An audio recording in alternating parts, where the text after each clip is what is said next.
Today on Random Help, we're going to be talking about 8-Bit Boy, which is sort of a spin-off of Mario. So I'll be talking about the pros and the cons and giving you a short review of it and to tell you what it's all about and if you should buy it for like £1 or £2 it is. So let's get to it. Here is a 30-second gameplay of 8-Bit Boy.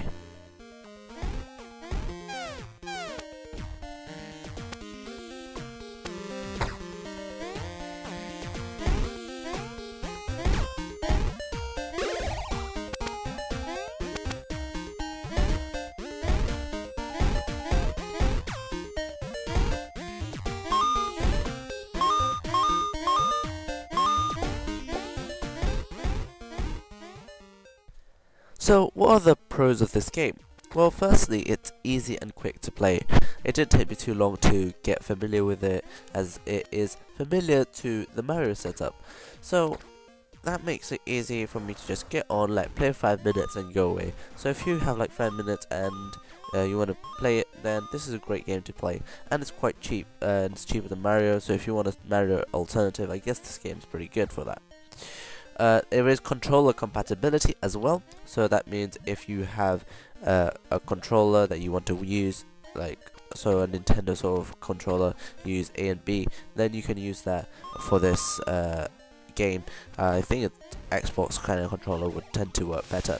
It's not that addictive, so it's great for playing for a long time, and you won't get addicted very quickly. So you will have time to do whatever you want. It's just something you can play really quickly and it's done. So firstly, there is no stage access. What does this mean? Well, if you're playing a game like Mario, you can go back to a certain level you really enjoyed and play it again and maybe get extra coins or whatever you want. But here there is none of that kind of thing.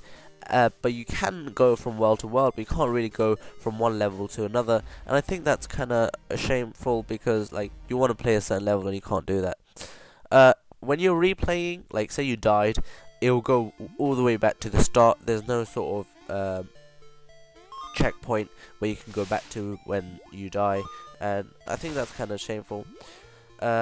That is due to maybe the short stages. The stages tend to be really short, kind of challenging but not that challenging, very short, and you can pretty much breeze through it in like a minute. That's how really long it takes to play one, but maybe after a while, because it is quite hard, it can take longer.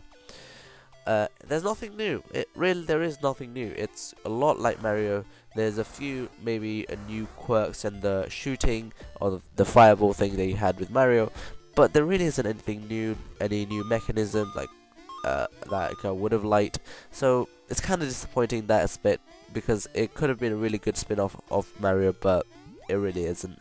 I think there may be other games that are better off, but for the price it might not be too bad.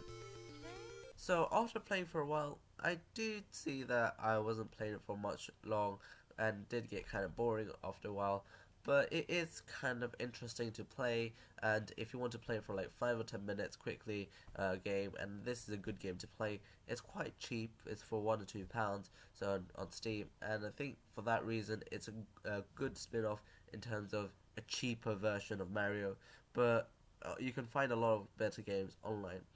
I think it's a good game, but it needs more. It needs more to stand out from the crowd, from other games such as Mario and any other Mario spin-offs there are. And it could have been a much better platform game if they added their own original content, but there really isn't any originality in there. It's pretty much Mario, but with a few design tweaks, and that's really it. And I'm kind of disappointed by that. If I was to give a rating, I would give it 3 out of 10. It was not bad, but I would prefer just playing Mario. I prefer that game way more than this game. So that's all from me. Random Help, over and out, and I hope you enjoyed this review. Bye bye.